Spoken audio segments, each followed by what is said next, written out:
Hello, welcome to Raymond Castile's Basement of Horror.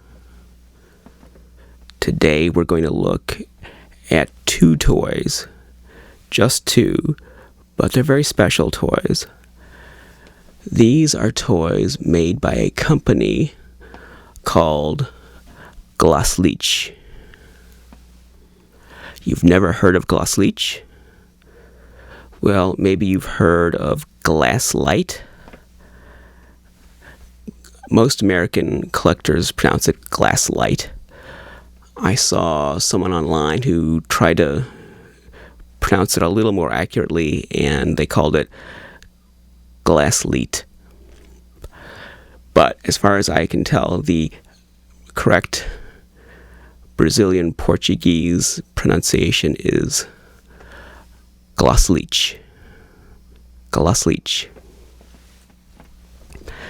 Glasslite was it might still be around, I don't know, but in the 80s, Glasslite produced action figures and vehicles and games and a whole lot of toys. They were like the Kenner of Brazil.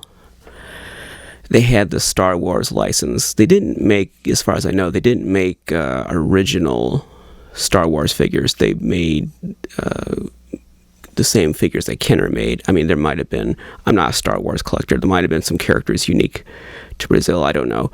But they were the same 3 3/4 inch figures, looked the same. I don't know if they were from the same molds. From the pictures I've seen, they look like they were just the same molds that same figures we had in the U.S. and most parts of the world. But that was a big deal. They didn't get them until late, though. It was late in the 80s when they got that Star Wars license. So even though it's a big deal and a lot of collectors associate Glasslite with Star Wars,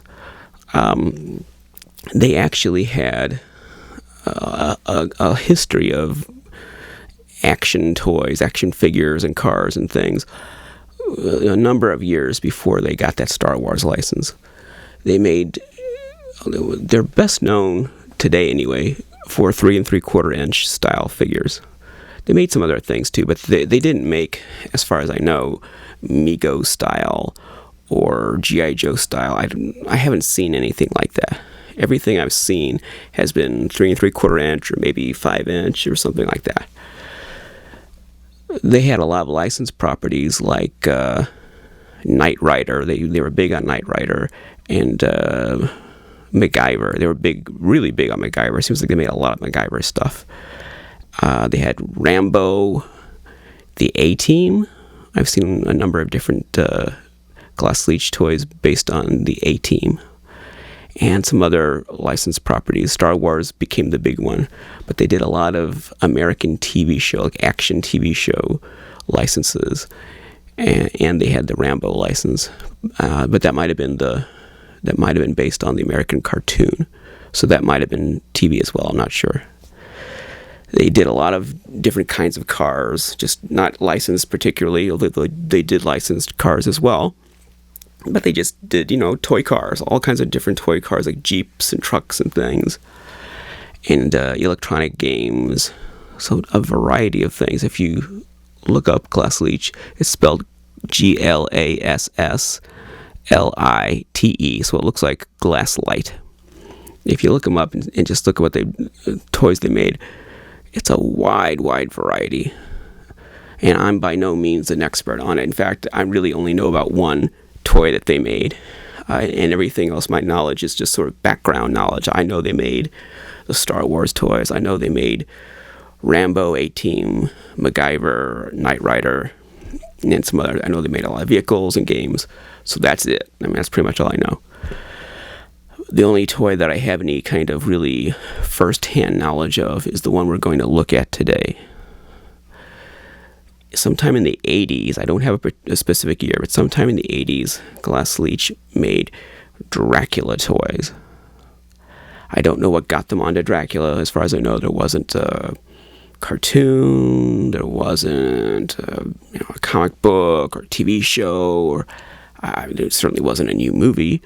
I don't know why they picked up on Dracula, but they decided to make a series of as far as I know, it's only four Dracula toys. I could be wrong, could be more, but I know of 4 Dracula toys, and I own 2 of the 4, which we're going to see today. So let's take a look, and then we'll talk a little bit more as we go. This is the Glasslite Dracula figure. 3 3/4 inch Dracula figure. It looks a lot like the Remco 3 3/4 inch Dracula and the other monsters that Remco made in the early 1980s. And I have to wonder if it was inspired by them or meant to be compatible with them, or if kids were meant to play with this along with the Remco figures.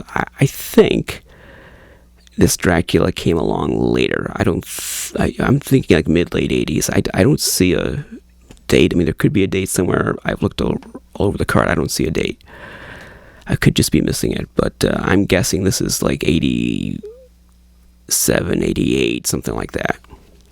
Dracula is made just like a Star Wars figure. I mean, the construction, it looks like he has 5 points of articulation, the 2 hips, 2 shoulders, and neck, and the cape looks just like a Star Wars cape. It's actually less detailed than the Remco Dracula cape, because I believe the Remco Dracula does have a red lining on its cape, and this is just black on both sides. He's got some blood coming out of the corner of his mouth, and that's a nice touch. His costume, it's not like Bela Lugosi, really. It looks almost like Barnabas Collins. His suit and his shirt underneath, it's got kind of you could say it's a Hammer look, but I think it's more modern than that. It looks more like Barnabas. It's a more modern looking outfit. And he's got this weird indentation on the bubble. I don't know what that's about. If that's supposed to hold the toy in place or what that's for. But it's cool it's there, because it does keep the toy from shaking around.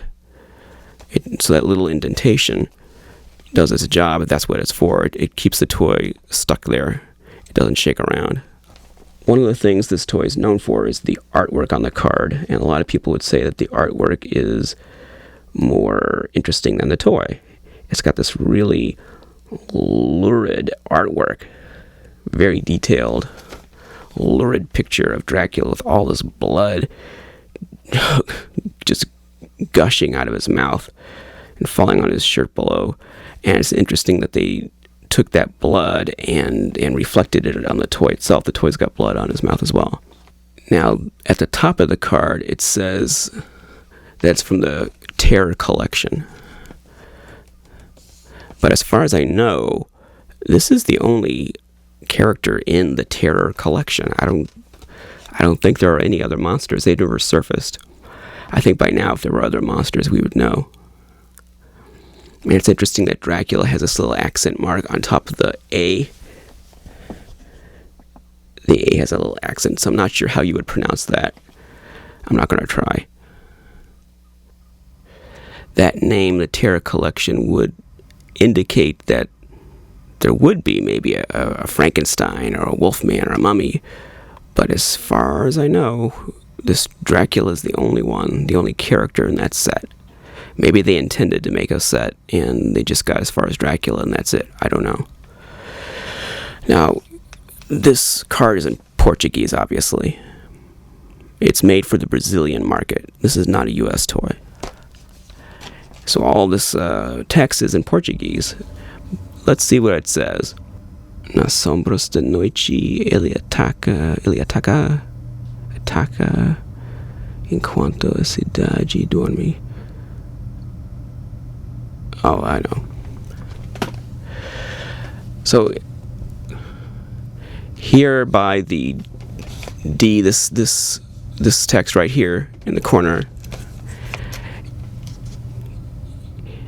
it says, "In the shadows of the night, he attacks while the city sleeps."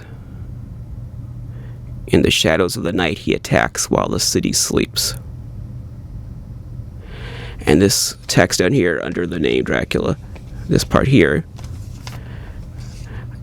it says, the danger in the shadows. Dracula, the danger in the shadows. So he is the danger that lurks in the shadows. I don't know if Dracula was a big deal in the 80s in Brazil. I don't think so. So I'm not sure what inspired them to make this Dracula toy. But it's cool that they did. And again, I think the thing that collectors really like about it is just that crazy artwork. That nutty artwork. Look at that. Bizarre. Next to this really modest figure. I mean, it's a nice Dracula figure, but it's very, it's a low-key, not very detailed. It's not, it doesn't look like that. You've got this explosive illustration boosting this little modest action figure. So your imagination has to supply this. You take this toy and you play with it, and in your imagination this is what's going on.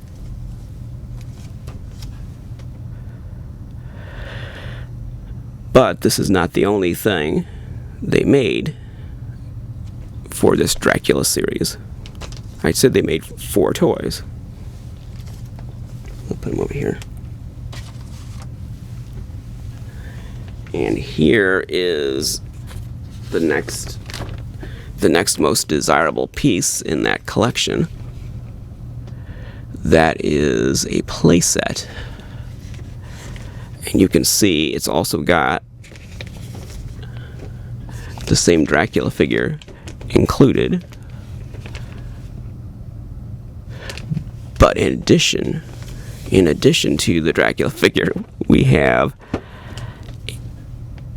a truck with a Dracula logo on the side, and a sports car with, again, the same Dracula logo on the side, and then Dracula on the hood.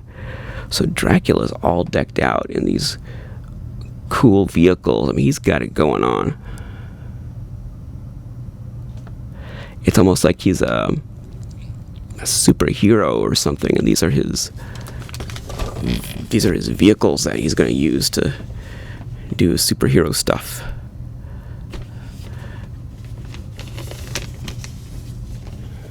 And I wonder, maybe that, even despite what's written on the Dracula card that makes him out to be this danger, I'm wondering if maybe that was kind of the idea, that he was like a Batman kind of a character, like a dark superhero. Maybe that's what they were going for. I don't know, but they've got these crazy vehicles that, of course, Dracula would never drive. At least a classic style Dracula. If this is a modern day Dracula, which I think, while the city sleeps, it's supposed to be in the modern day.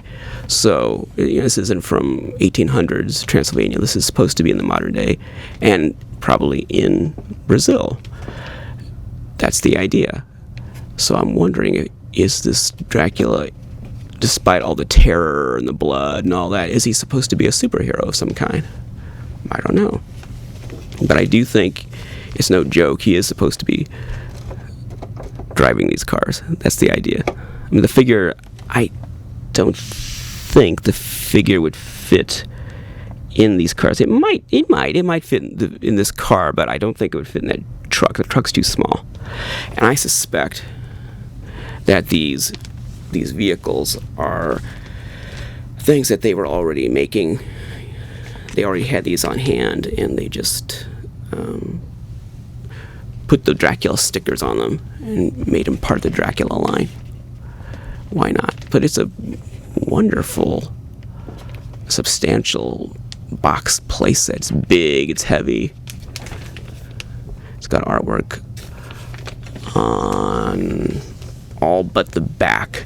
There's nothing on the back. And the same is true of the action figure. The Dracula figure just has a little bit of... That's why I'm not taking it out of this package. It just has it's all brown. It just has a little bit of text down there, like, same kind of text down here that it's made by Glasslite, and it's got a barcode. That's it. It's not worth taking it out of the bag just to show you that. There's nothing to write home about. Nothing special there. So,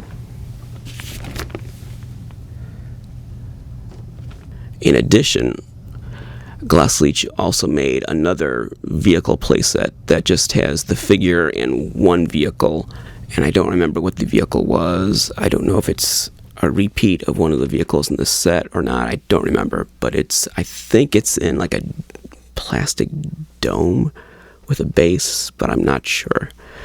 I couldn't find a photo of it before I taped this. I don't own it. It's rarer. It's more rare than the box set. I don't think it's as desirable because I'd rather have the box set. It's cooler, but still the smaller set's harder to find. And they made an electronic game. I don't know exactly what the object of the game is or how it works, but it's shaped like a coffin. It's got little crucifixes stuck in it. I don't know if you're supposed to stick the crucifixes in there. It makes a sound. I don't know. I don't own that either. There are pictures online, and I will show you a picture of it. I had the opportunity to buy it, and I'm going to tell you a little bit about that.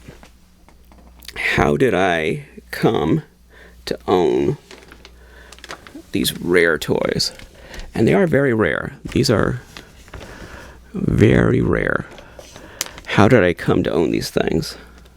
I was in Sao Paulo, Brazil in 2006 and again in 2008. And why was I there? That's a long story. I'll save that for another episode.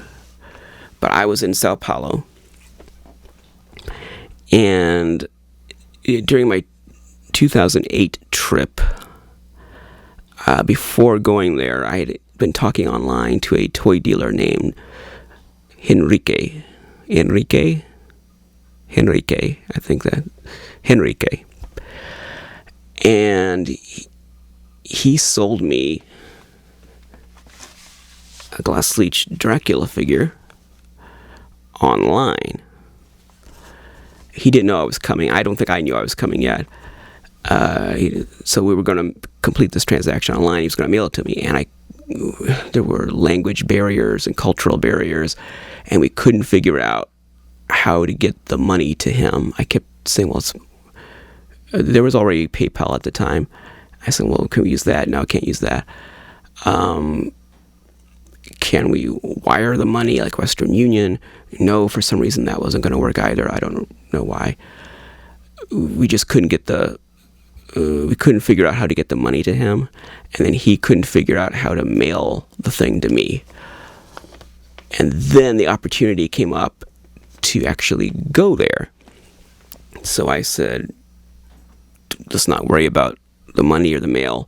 I'm actually coming to see you in Sao Paulo. I'm going to be there in person, and then I'll give you the cash, and you can give me the Dracula. So in Sao Paulo, we met at this cafe, which is very nice.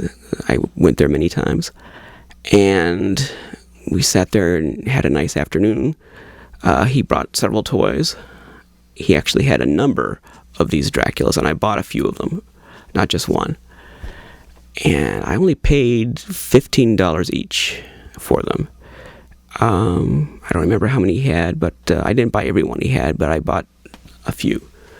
And then he had this thing, and I think I paid $50, $75, something like that for this. So I said, I'll take this, and I'll take a few of these figures, and I paid cash for everything.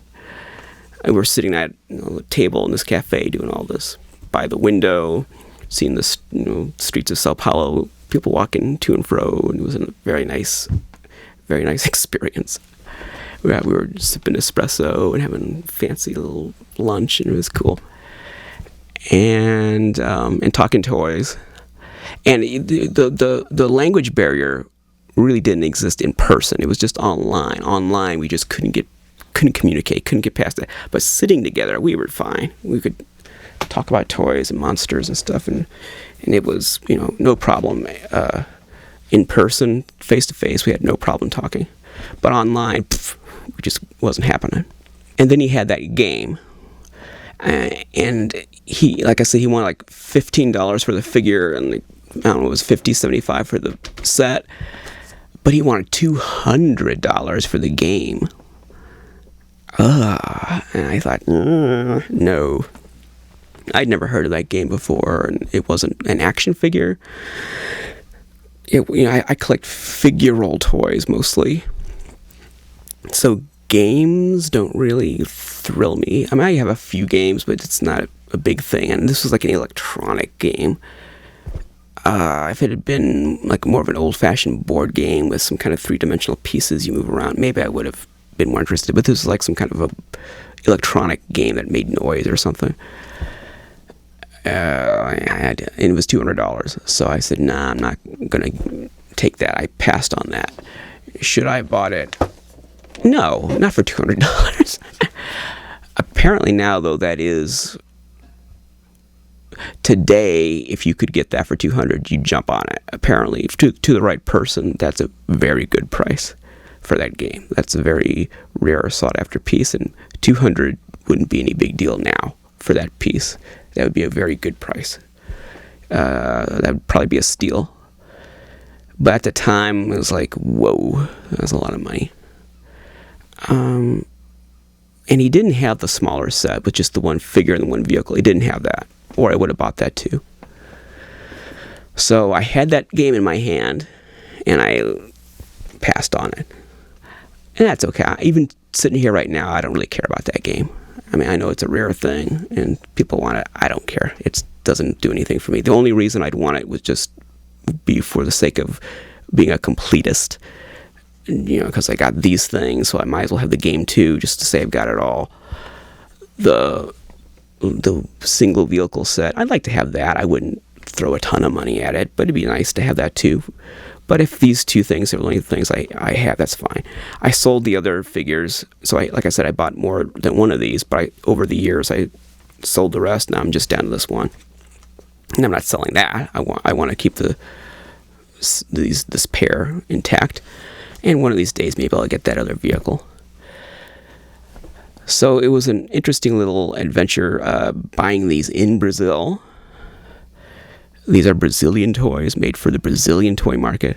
And I bought these in Brazil and face to face. And I don't remember how I got them back to Brazil. I mean, back to the United States. I think I shipped them to myself. I think I went to a FedEx office in Sao Paulo. And if I remember correctly, I had a lot of other stuff to ship to myself. Which, if I ever tell you more about this trip, you'll understand why. But I had a lot of stuff, memorabilia, souvenirs, and things to bring home, and there was no way that stuff was going on a plane. It would never survive. So I shipped several packages to myself, several boxes and a tube to myself, and it cost a lot of money, as I recall. I shipped it overnight from Brazil to Missouri. Yeah, it was expensive. But that's why these things arrived in good shape. I mean, you can see that the box has got some, it's not a perfect box, it's got some blemishes, it's a little beat up, but it was like that when I bought it. It hasn't gotten any worse since I bought it. These little issues are things that were there at the time. And they're probably there at the store. He probably came from a clearance shelf or something, and it was probably already like that. So the memory of buying these things is almost as cool as owning them, because I remember that trip, and I remember how I bought them, and I remember Henrique, and I wonder how he's doing now, if he's still out there selling toys. I don't know. I wish I could have bought some more stuff from him.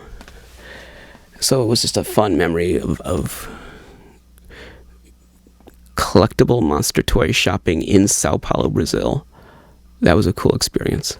I also went to some toy stores and try to find vintage stuff. There wasn't anything. I did get one other monster piece that maybe I'll show on another program, but it wasn't old. It was a 2000s piece. No big deal. I'll show it some other time. It was a monster head that made noise. These are the only vintage pieces I got, but they're cool. If you're going to get some vintage monster toys, this is a good haul to get this stuff. Can't complain. I don't know what else to say about Glasslite. They were apparently an awesome toy company, made a lot of great stuff, and just for some bizarre reason, amid the Knight Rider and Rambo and A-Team and MacGyver and all the other stuff and the Star Wars, for some reason they decided, let's do Dracula. I don't know why, but I'm glad they did. They're two really amazing, bizarre toys that really make no sense, but that's what's cool about them. They're just surreal. Why does Dracula drive a sports car? Why does Dracula drive a truck? I don't know. It's especially interesting because I haven't seen a lot of evidence that Brazilians were into monster toys. As far as I know, there are not a lot of monster toys in Brazil. Over the years, there haven't been that many. I mean, I'm not an expert on Brazilian toys, but I don't think horror has ever been really popular in the culture in Brazil, which is a sore spot to horror fans. There certainly is a culture of horror fandom in Brazil, but one of the things that they complain about is the fact that that horror is not more mainstream in Brazil. It's a cult thing. And there really is only one horror superstar in Brazil, and that's Coffin Joe. And he is Brazilian horror. He is the embodiment of Brazilian horror. But there really isn't a larger horror genre with a lot of well-regarded, successful horror films made in Brazil. It's not really part of the culture the way it is here, and there isn't a lot of merchandising. There's a goth movement, and a kind of underground kind of goth movement today in Brazil, and has been for the last 20 years. So there's the fans are there, but the merchandise and the movies and everything to support that fandom is not there.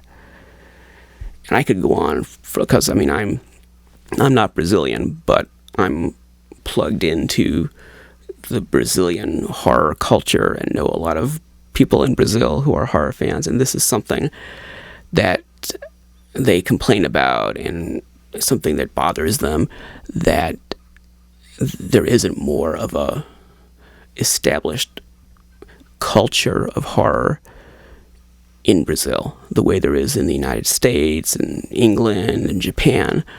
There's much more of a culture of horror in popular culture, movies, comic books, toys, you name it. Not so much in Brazil. They have monsters in their folklore, but it's not the same. But maybe that'll change, because there certainly are more horror fans now than there were 50 years ago. And Coffin Joe has a lot to do with that. He really was the instigator he launched the horror genre in Brazil, and a lot of people in Brazil found the genre thanks to him. And then later, American movies being shown in Brazil. But just it makes it all the more strange that the Glasslite would make these Dracula figures, because they're just, I don't know, I don't think Dracula was a big thing. Vampires, there's an underground vampire culture in Brazil, but it's for adults. It's not a kiddie thing. So it's a mystery. It's what does this toy say about Brazilian culture, popular culture, and kids during the 80s?